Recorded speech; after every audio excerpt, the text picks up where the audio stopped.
என் அன்பு குழந்தையே, இன்று இரவுக்குள் இது உன்னுடைய கண்களில் பட்டுவிட்டால் உதாசீனப்படுத்தாமல் முழுவதுமாக கேள் என் தங்கமே.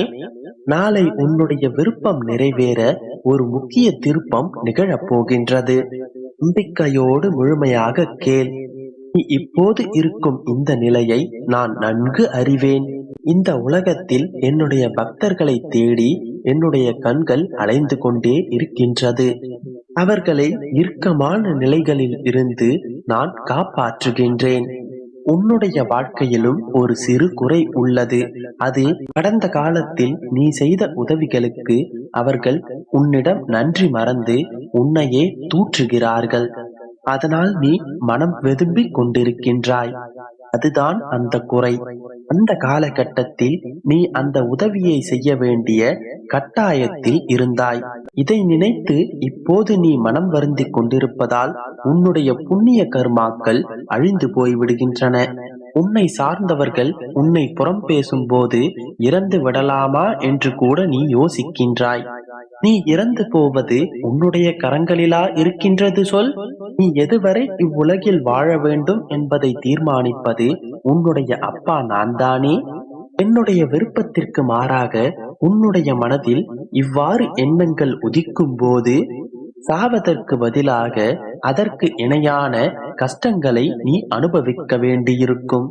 அதனால் இன்று இப்போதே இந்த கணமே இவ்வாறு யோசிப்பதை நிறுத்திவிடு. அவ்வாறு எண்ணங்களை எரித்துவிடு. நான் அவர்களுக்கு நல்லது தானே செய்தேன், ஏன் அவர்கள் எனக்கு துரோகம் இழைக்கிறார்கள் என்று நீ புலம்பிக் கொண்டே இருக்காதே. நீ செய்த நன்மைகள் அனைத்தையும் உன்னுடைய புண்ணிய கணக்கில் நான் சேர்த்து கொண்டிருக்கின்றேன். அவர்கள் என்ன செய்தால் என்ன, என்ன சொன்னால் என்ன, நீ உன்னுடைய வாழ்க்கையை திறம்பட வாழ்ந்து வா. நீ உன்னால் முடிந்த அளவிற்கு மற்றவர்களுக்கு உதவி செய். பதிலுக்கு அவர்கள் உனக்கு உதவ வேண்டும். உன்னுடைய நன்றியை அவர்கள் எப்போதும் மறக்கக்கூடாது என்று எதிர்பார்க்காதே. அவரவருடைய வாழ்க்கை கதாபாத்திரத்தில் திறம்பட நடித்துக் கொண்டிருக்கின்றனர். அதனால் அவர்களுக்கு உன்னுடைய நன்றியை மறக்காமல் இருப்பதற்கான கதாபாத்திரம் கொடுக்கப்படவில்லை. அதனால்தான் அவர்கள் மறந்துவிட்டனர், உனக்கு துரோகம் இழைத்து விட்டனர் என்பதால் உன்னுடைய உதவிகள் பொய்யாக போய்விடாது. அவை அனைத்தும் உன்னுடைய புண்ணிய கணக்கில் சேர்க்கப்பட்டு விட்டது. அதற்கான நற்பலன்களை நீ நிச்சயம் அனுபவிப்பாய். அதற்கு பதிலாக நீ தவறுதலாக வேறு விதமாக யோசிக்கும் போது உன்னுடைய புண்ணிய பலன்கள் குறைக்கப்பட்டு கொண்டே இருக்கின்றது. நீ யாருக்கேனும் உதவி செய்தால் அந்த உதவியை நீ உடனே மறந்துவிட வேண்டும். அதற்கான பலன்களை நீ எதிர்பார்த்து காத்து கொண்டிருக்க கூடாது. அதே போல உனக்கு ஒருவர் தீங்கிழைக்கும் போதும் அதற்கான எதிர்வினையை நீ ஆற்றக்கூடாது. அதற்கான பலன்களை நான் அவர்களுக்கு கொடுத்து விடுவேன். நீ அவர்களை தண்டிக்காதே, அவர்களை பழிவாங்கவும் நினைக்காதே. அவர்கள் உனக்கு எதிராக எடுத்து வைக்கும் ஒவ்வொரு அடிகளும் அவருடைய புண்ணிய கணக்கிலிருந்து குறைக்கப்பட்டு உன்னுடைய புண்ணிய கணக்கில் ஏற்றப்பட்டு விடும். நான் உனக்காக இருக்கும் போது, உன்னையே நினைத்து கொண்டிருக்கும் போது நீ ஏன் கவலைப்பட வேண்டும்? என்னுடைய நாமத்தை அடிக்கடி நீ உச்சரித்துக் கொண்டே இருந்தால் உன்னுடைய கேள்விகளுக்கு நான் அடிக்கடி வந்து பதில் கூறுவேன். இதோ இப்போது கூட காலையில் எழுந்தவுடன், அப்பா, எனக்கு ஏன் இவ்வாறு நடக்கின்றது? எனக்கு எதுவும் பதில் சொல்ல மாட்டீர்களா? எனக்கு புரிய வைக்க மாட்டீர்களா என்று கேட்டவுடனே உனக்கு பதிலை தரவே இந்த பதிலை நான் உனக்கு அனுப்பி வைத்தேன். உனக்கான நல்ல விஷயங்களை சேர்ப்பதற்காகவே நான் தினம் தினம் உன்னை காண வந்து கொண்டிருக்கிறேன். அதனால்தான் எனது இந்த வார்த்தைகளும் உன்னுடைய செவிகளில் சேர்ந்து கொண்டிருக்கின்றது. எல்லா விஷயங்களுக்கும் காரண காரியங்கள் இருக்கும். என்னுடைய சங்கல்பம் இல்லாமல் எவர் ஒருவராலும் உன்னுடைய செவிகளில் எவ்வித வார்த்தைகளையும் சேர்த்து விட முடியாது. இப்பொழுது இதை நீ கேட்டுக்கொண்டிருந்தால் சர்வ நிச்சயமாய் இது உனக்கான வார்த்தைகள் மட்டும்தான். இது நான் உனக்காக அனுப்பிய என்னுடைய வார்த்தைகள். உன்னுடைய வாழ்க்கையில் நீ எதிர்பார்த்து காத்து கொண்டிருக்கும் சில மாற்றங்களுக்காகத்தானே ஏங்கிக் கொண்டிருக்கின்றாய். மாற்றங்கள் வராதா? நல்லவை நடக்காதா என்றுதானே உன்னுடைய வாழ்க்கையில் நீ ஏங்கிக் கொண்டிருக்கின்றாய். குறித்து வைத்துக்கொள். இன்று இரவுக்குள் இதை நீ கேட்டுவிட்டால் நாளை விடியலில் உன்னுடைய விருப்பம் நிறைவேறுவதற்கான ஒரு சில திருப்பங்கள் உன்னுடைய வாழ்க்கையில் நாளை நடந்தேறும். நாளை விடியலில் நடப்பதெல்லாம் நிஜம்தானா என்கின்ற அளவிற்கு நீயே வியந்து போகப் போகின்றாய். இதுதான் பெருமாளுடைய கணக்கு என்றும் வியக்கத்தான் போகின்றாய். நல்ல விஷயங்கள் உன்னை வந்து சேரும்போது நம்பிக்கையோடு இருந்தால் அது இன்னும் விரைவாக உன்னை வந்து சேரும்.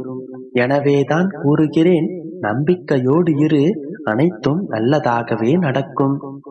என் அன்பு குழந்தையே, ஒவ்வொரு நாள் விடியும் பொழுதும் இது நமக்கான விடியலாக இருக்கக்கூடாதா என்று இயங்கிக் கொண்டே இருக்கின்றாய் அல்லவா? இன்று ஏதேனும் ஒரு நல்லது நடந்துவிடக் கூடாதா? இத்தனை பிரச்சனைகளுக்கும் ஒரு முடிவு இருந்துவிடக் கூடாதா? வெற்றி உன் வசம் ஆகிவிடக் கூடாதா என்றெல்லாம் யோசித்துக் கொண்டிருந்தாய் அல்லவா?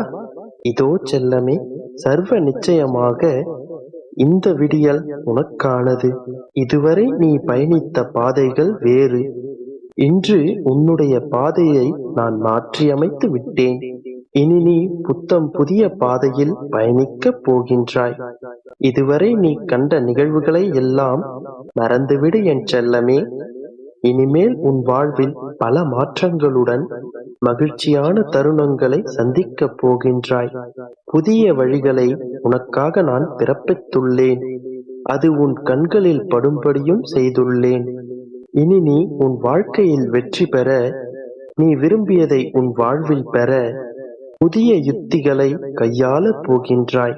உன்னுடைய நீண்ட நெடிய காத்திருப்பெல்லாம் சுகமாக முடியப் போகின்றது. நீ எதிர்பார்த்து காத்து கொண்டிருந்தவையெல்லாம் உன் கைகளில் சுலபமாக கிடைக்கப் போகின்றது. சர்வ நிச்சயமாகவே சொல்கிறேன் கேள். உன்னுடைய கோரிக்கைகள் நிறைவேறப் போகின்றது. கனவுகள் மெய்ப்படப் போகின்றது. வசதி வாய்ப்புகள் பெருகப் போகின்றது. உன்னை தேடி, உன்னை நம்பி சிலர் வரும் நேரம் இது. உன்னை கண்டு சிலர் ஆச்சரியப்படும் நேரம் இது. அனைவரும் வியக்கும் வண்ணம் மிக உயர்ந்த இடத்திற்கு செல்லப் போகின்றாய். இப்பொழுது நீ செல்லவிருக்கும் பாதை தரமான பாதையாக இருக்கும். நீ வேண்டியதை தரக்கூடிய பாதையாக அது இருக்கும். அவ்விடத்திலும் உன் அருகில் நான் தான் பயணிக்கப் போகின்றேன். உன் அருகில் நான் இருக்கும் பொழுது நீ எதற்காகவும் கலங்க வேண்டிய அவசியமில்லை. நான் இருக்கும் இடத்தில் செல்வம் பெருகும். இல்லை என்ற நிலை ஒரு பொழுதும் ஏற்படாது. இப்போதாவது நான் உன் அருகில் இருக்கிறேன் என்பதை மனதில் நிறுத்தி நம்பிக்கையோடு இரு. உன்னுடைய வளர்ச்சியையும் மகிழ்ச்சியாக இருப்பதையும் பார்ப்பதற்காகவே நான் உன்னை தேடி வந்திருக்கின்றேன். இதன் பிறகு உன்னுடைய செயல்களை நான் மாற்றியமைக்கப் போகின்றேன். என் பாதத்தில் தஞ்சமடைந்து உன் பாரங்களை என் மீது சுமத்திவிட்டாய் அல்லவா? இதன் பிறகு உனக்கு எந்த கவலையும் தேவையில்லை. அனைத்தையும் உன் அப்பா நான் பார்த்துக் கொள்கிறேன். நீ சந்தோஷமாக இரு. நடக்க வேண்டியவை தாமாகவே நல்லதாகவே நடக்கும். நம்பிக்கை